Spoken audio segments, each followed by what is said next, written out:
నమస్తే, BCN news కి స్వాగతం. నా పేరు నీలిమ. ముందుగా ముఖ్యాంశాలు. మత్స్యకారుల అభివృద్ధి సంక్షేమానికి కూటమి ప్రభుత్వం కట్టుబడి ఉంది. సాంఘిక సంక్షేమ శాఖ మంత్రి డోలా స్పష్టీకరణ.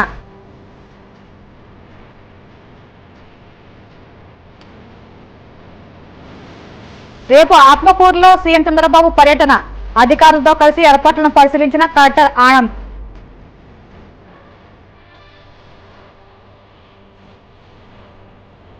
ఒంగోలులో 20 సూత్రాల అమలు కమిటీ చైర్మన్ లంకా దినకర్ పర్యటన. కేంద్ర పథకాల అమలు తీరుపై జిల్లా కలెక్టర్తో కలిసి సమీక్ష. స్నేహితుడిని హత్య చేసిన నలుగురు నిందితులను అరెస్ట్ చేసిన కాకినాడ పోలీసులు. కేసు వివరాలను మీడియాకు వెల్లడించిన ఎస్డిపిఓ మనీష్ దేవరాజ్ పాటిల్. మత్స్యకారుల అభివృద్ధి సంక్షేమానికి కూటమి ప్రభుత్వం కట్టుబడి ఉందని సాంఘిక సంక్షేమ శాఖ మంత్రి డోలా బాలవీరంజనేయస్వామి పేర్కొన్నారు. ప్రకాశం జిల్లా ఒంగోలు సింగరాయకొండ మండలంలోని పాకాల పల్లెపాలెంలో మత్స్యకార సేవా కార్యక్రమంలో భాగంగా నిర్వహించిన చెక్కుల పంపిణీ కార్యక్రమంలో కలెక్టర్ తమీం అన్సారీతో కలిసి మంత్రి పాల్గొన్నారు. సింగరాయకొండ, టంగుటూరు మండలాల్లోని 1556 మంది మత్స్యకారులకు వేట నిషేధ భృతి కింద 3,11,20,000 రూపాయల చెక్కు అందజేశారు. ఈ సందర్భంగా మంత్రి మాట్లాడుతూ ఎన్నికల మేనిఫెస్టోలో ఇచ్చిన హామీ మేరకు వేట నిషేధ భృతి అందజేస్తామని తెలిపారు. కుటుంబాల్లో చాలా సంతోషమైన రోజులు ఇవి. చరిత్రలో ఎన్నడూ లేని విధంగా ఆ కుటుంబాలకు ఎప్పుడూ కూడా తెలుగుదేశం ప్రభుత్వం, ఈ రోజు ఎన్డీఏ ప్రభుత్వం అండగా ఉంది. నేను రాజకీయాల్లోకి వచ్చినప్పుడు కూడా వేట నిషేధ సమయంలో చూస్తే 31 కేజీలు బియ్యం ఇచ్చేటువంటి వాళ్ళు. ఆ పరిస్థితుల నుంచి 2014 ఎన్నికల ముందు చంద్రబాబు నాయుడు గారు వేట నిషేధ సమయంలో లీన్ పీరియడ్ కి 4,000 రూపాయలు మత్స్యకార వృత్తిని ఇవ్వడం జరిగింది. అది చరిత్రలో పెద్ద మొత్తం. ఆ తర్వాత బోట్లలో ఎవరైనా సముద్రానికి వేటపోయి చనిపోతే ఎవరు కూడా వాళ్ళకి చనిపోయి మృతదేహం తిరిగి వచ్చేంత వరకు కూడా ఎటువంటి రద్దీ వచ్చేది కాదు. అటువంటి పరిస్థితుల్లో చంద్రన్న బీమాని ప్రమాదం కింద పరిగణించి చంద్రన్న బీమా వర్తింపజేసి ఆ కుటుంబాలకు 5 లక్షల రూపాయల ఆర్థిక సహకారం కూడా వేటకెళ్లి చనిపోయినటువంటి కుటుంబాలకు వచ్చి ఆదుకున్నది కూడా ఆ రోజునటువంటి ఎన్డీఏ ప్రభుత్వం అనే విషయాన్ని నేను మీ అందరికి కూడా తెలియజేస్తున్నాను. ఒకసారి బోటు ప్రమాదానికి గురైనప్పుడు ఆ బోట్ రిపేర్లకు కానీ రీప్లేస్మెంట్ కానీ 14-19 ఇచ్చాం. తర్వాత ప్రభుత్వంలో అవన్నీ కూడా పక్కకి వెళ్ళిపోయినాయి. అదేవిధంగా మత్స్యకారుల కుటుంబాలకి ప్రత్యేకంగా విద్య కోసం 2018లో సింగరాయకొండలో మహాత్మా జ్యోతిరావు పులే ఫిషర్మెన్ మహిళా బాలికల యొక్క రిజిస్టర్ స్కూల్ తీసుకొచ్చాం. ఓళ్లపాలెంలో స్థలం కేటాయిస్తే గత ప్రభుత్వాలు ఆ స్థలాన్ని ఇళ్ళకన్నారు, ఇల్లు కట్టుకోలేదు. స్కూల్ మాత్రం ఇప్పుడు కూడా ఆ రోజు టంగుటూరులో తాత్కాలిక ఇంకా ఇరుగదులు నడుస్తా ఉంది. ఈ అభివృద్ధికి ఆ రోజు స్కూల్ కేటాయిస్తే మళ్ళీ 5 సంవత్సరాల తర్వాత మనం సైట్ కేటాయిస్తున్నాం అనేది ఒక్కసారి మనం ఆలోచించుకోవాలి. ఈరోజు ఆత్మ సాగులో ఉన్నటువంటి వాళ్ళ కోసం కరెంటు కూడా ₹1.50 ఇస్తూ మన ప్రభుత్వం నిర్ణయం తీసుకోవడం జరిగింది. ఈ విధంగా సబ్సిడీలు ఇస్తూ మత్స్య సంపదని పెంచే విధంగా, మత్స్యకారులకి అవకాశాలు ఇచ్చే విధంగా మన ప్రభుత్వం ముందుకు పోతా ఉంది.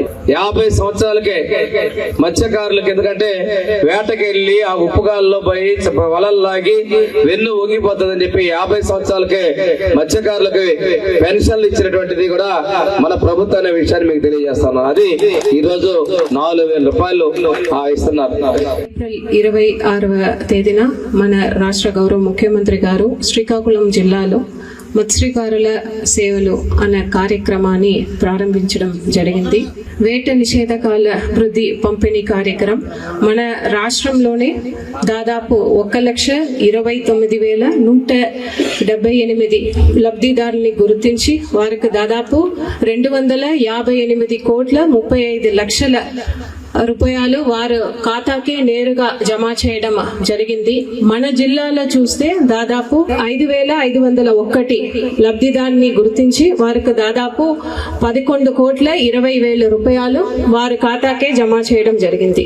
ఇప్పుడు ఇక్కడ మన కొండేపి కాన్స్టిట్యున్సీలో ముఖ్యంగా సింగరాయకొండ ఈ మండలంలో చూస్తే దాదాపు 1,465 మందికి దాదాపు 2,93,00,000 రూపాయలు జమ చేయడం జరిగింది. సో ఇది కూడా లాస్ట్ టైం కంటే ఇప్పుడు ముందు 10,000 ఇచ్చేవారు, ఇప్పుడు 20,000గా అందరూ మత్స్యకారుల వారు అడిగిన ప్రకారం 20,000 వారందరికీ కూడా ఇవ్వడం జరుగుతున్నది. సో మీ అందరికీ కూడా ఈ సందర్భంగా శుభాకాంక్షలు తెలియజేస్తున్నాను. నంద్యాల జిల్లా ఆత్మకూరులో రేపు ముఖ్యమంత్రి చంద్రబాబు పర్యటించనున్నారు. ఈ నేపథ్యంలో పర్యటన ఏర్పాట్లపై అధికారులు సమీక్షించారు. CM programmes coordinator Penduthi Venkatesh, collector Anand, SP Krishnakanth, వివిధ శాఖల అధికారులు సీఎం పర్యటన ఏర్పాట్లను పరిశీలించారు. ఆత్మకూరు బీసీ బాలికల గురుకుల పాఠశాల వద్ద హెలీప్యాడ్ ఏర్పాటు, నారంపేట ఎంఎస్ఎంఈ పార్క్ ప్రారంభోత్సవం, నెల్లూరుపాలెం వద్ద గిరిజన కాలనీలో పింఛన్ల పంపిణీపై చేపట్టాల్సిన ఏర్పాట్లపై అధికారులతో కలెక్టర్ చర్చించారు.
ప్రకాశం జిల్లా ఒంగోలులో 20 సూత్రాల అమలు కమిటీ చైర్మన్ లంకా దినకర్ పర్యటించారు. త్రాగునీరు, ఫ్లోరైడ్ సమస్య, ఎర్రగొండపాలెం ఎస్పీరేషన్ బ్లాకులో కేంద్ర పథకాల అమలు తీరుపై జిల్లా కలెక్టర్ తమీం అన్సారీతో కలిసి ఆయన సమీక్ష సమావేశం నిర్వహించారు.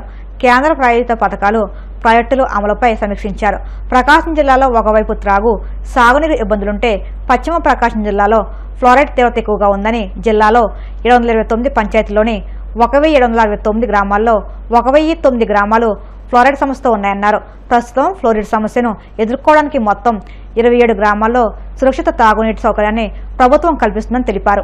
నుంచి జనవరిలో ఒక నివేదిక చూసిన తర్వాత దేశంలోనే 11వ అతి ఎక్కువగా ఫ్లోరైడ్ సమస్య ఇబ్బందులను ఎదుర్కొంటున్నటువంటి జిల్లాగా, దేశంలోనే 11వ జిల్లాగా ఈ యొక్క జిల్లాని కేంద్ర ప్రభుత్వం ఐడెంటిఫై చేయటం దృష్టి సహజంగానే మన జిల్లా మీద పడటం, ఎక్కడెక్కడ ఈ యొక్క ప్రభావం ఉంది, వాటి యొక్క తాలూకు సమస్యలు ఏ విధంగా ఉన్నాయి, వాటిని ప్రస్తుతం ఏ విధంగా యంత్రాంగం వాటికి సంబంధించినటువంటి అంశాల్లో ముందుకెళ్తుంది, ఏ చర్యలు తీసుకుంటే పరిస్థితుల్ని మెరుగుపరచవచ్చు అనేటటువంటి అంశం మీద దృష్టి పెట్టడం. ఏదైతే ముఖ్యమంత్రి చంద్రబాబు నాయుడు గారు P4 ఏదైతే ప్రజలకి భాగస్వామ్యం చేస్తూ కార్పొరేట్ సంస్థలు ఎవరైతే ఉన్నారో వారి యొక్క సహాయ సహకారంతో ప్రజల్ని భాగస్వామ్యం చేస్తూ పేదరికం, అదేవిధంగా వివిధ రకాల ఇబ్బందులను ఎదుర్కొంటున్నటువంటి ప్రజలకి అండగా నిలబడాలి అనేటటువంటి ఉద్దేశాన్ని జాడుతూ P4 కార్యక్రమాన్ని వారు ప్రారంభించారు. ఆ స్ఫూర్తిలో భాగంగానే ముఖ్యంగా కొన్ని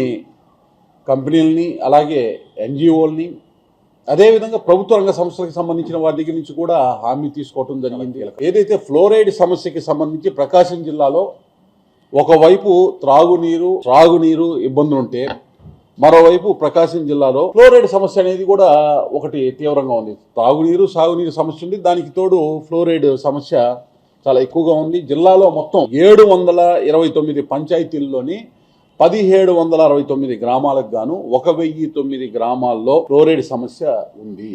అయితే దీనిలో తీవ్రతను బట్టి తీవ్రతను బట్టి మళ్ళీ కేటగిరైజేషన్ చేయడం జరిగింది. ప్రస్తుతం ఫ్లోరైడ్ సమస్యను ఎదుర్కోవడానికి మొత్తం 27 గ్రామాల్లో సురక్షిత త్రాగునీటికి సంబంధించినటువంటి సౌకర్యాన్ని ప్రభుత్వం కల్పిస్తుంది. దాంట్లో మళ్ళీ హ్యాబిటేషన్స్, ఆ పంచాయతీల్లో హ్యాబిటేషన్స్ కూడా ఉన్నాయి, వాటన్నిటికీ కూడా కల్పిస్తూ ఉంది. ముఖ్యంగా కనిగిరి పరిధిలో 339 హ్యాబిటేషన్స్, దర్శి పరిధిలో 120 హ్యాబిటేషన్స్, మార్కాపురం పరిధిలో 113 హ్యాబిటేషన్స్లో ఫ్లోరైడ్ సమస్య చాలా తీవ్రంగా ఉంది. పేదల్ని ఏ విధంగా అయితే ఆరోగ్యవంతులుగా ఆర్థికంగా తీర్చిదిద్దాలి అనేటటువంటి ఉద్దేశాన్ని పెట్టారో అందులో ఆ యొక్క స్ఫూర్తిలో భాగంగా ఆరోగ్యంగా ఉంటేనే ఆర్థికంగా వాళ్ళని బలోపేతం చేయగలం ఏదన్నా కార్యక్రమాలు తీసుకొని. అందులో భాగంగా ఈ P4లో భాగంగా ఎక్కడ వాటర్ ట్రీట్మెంట్ ప్లాంట్లు అవసరమో, ఎక్కడ డయాలసిస్ సెంటర్లు అవసరము అనేటటువంటి అంశాన్ని కూడా, కిడ్నీ బాధితులు ఆదుకోవటానికి కూడా దానికి కావాల్సినటువంటి దాన్ని CSR ద్వారా నిధులు రాబట్టడానికి ఈ యొక్క సంస్థలని అన్నింటినీ కూడా ముందుకు తీసుకురావడం జరిగింది. ఇంకా అనేక సంస్థలను తీసుకురావడం జరుగుతుంది. జిల్లా వ్యాప్తంగా అవసరమైనటువంటి ఆయా ప్రాంతాల్లో అవసరమైనటువంటి మౌలిక సదుపాయాల కల్పన ద్వారా ప్రధానమంత్రి నరేంద్ర మోడీ గారు వికసిత్ భారత్ అనేటటువంటి సంకల్పాన్ని చాటుతున్నారు. ముఖ్యమంత్రి చంద్రబాబు నాయుడు గారు స్వర్ణాంధ్ర ధ్యేయాన్ని వారు చాటుతున్నారు. స్నేహితుడిని చూడకుండా బండరాయితో మోదీ అత్యంత కిరాతకంగా హత్య చేసిన నలుగురు నిందితులను కాకినాడ 2 టౌన్ పోలీసులు మంగళవారం అరెస్ట్ చేశారు. కాకినాడ SDPO కార్యాలయంలో ఏర్పాటు చేసిన మీడియా సమావేశంలో SDPO మనీష్ దేవరాజ్ పటేల్ నిందితుల వివరాలను వెల్లడించారు. కాకినాడ సినిమా రోడ్డులోని స్టేట్ బ్యాంక్ వీధికి చెందిన మీసాల గౌతమ్ను స్థానిక రేచర్లపేటలో అతడు ప్రేమించిన అమ్మాయి ఇంటి వద్ద అతడి స్నేహితులైన నలుగురు కాంక్రీట్ సిమెంట్ రాయితో ఈ నెల 27న తలపై విచక్షణారహితంగా మోదీ హతమార్చి పారైన విషయం తెలిసిందే. అనంతరం జిల్లా SP బిందుమాధవ్ ఆదేశాలతో SDPO మనీష్ దేవరాజ్ పాటిల్ పర్యవేక్షణలో 2 టౌన్ CI మధ్య అప్పలనాయుడు బృందంతో దర్యాప్తు చేపట్టారు. ఈ క్రమంలో స్థానిక సామర్లకోట రోడ్డులో ఉన్న కోటిపల్లి రైల్వే బ్రిడ్జ్ దగ్గరలో రైల్వే ట్రాక్ సమీపంలో అనుమానాస్పదంగా సంచరిస్తున్న గురిని అదుపులోకి తీసుకుని విచారించారు. మద్యం తాగడానికి డబ్బులు ఇవ్వలేదని అక్కసుతో క్షణికావేశంలో స్నేహితుడు గౌతమ్ను హత్య చేసినట్టు నిందితులు విచారణలో తెలిపారని SDPO వెల్లడించారు. 27/4/2025 మార్నింగ్ 7:15 లో ఒక మర్డర్ జరిగింది. ఇది గుల్వార్లీ స్ట్రీట్ రెచల్పేట. इसमें ఒక మిషాలా Gautam son of Ramesh age 28 years was brutally beaten by stones. That day he was admitted to hospital also, but in afternoon he died. इसमें the 4 accused, this Yadala Durga Prasad, Yadala Naveen, Mohammad Sanwani, Sheikh Imran, 4 accused. After which they were absconding. So we got on information that in this Samalkota road, besides this Kottapalli bridge, besides they were all there lingering.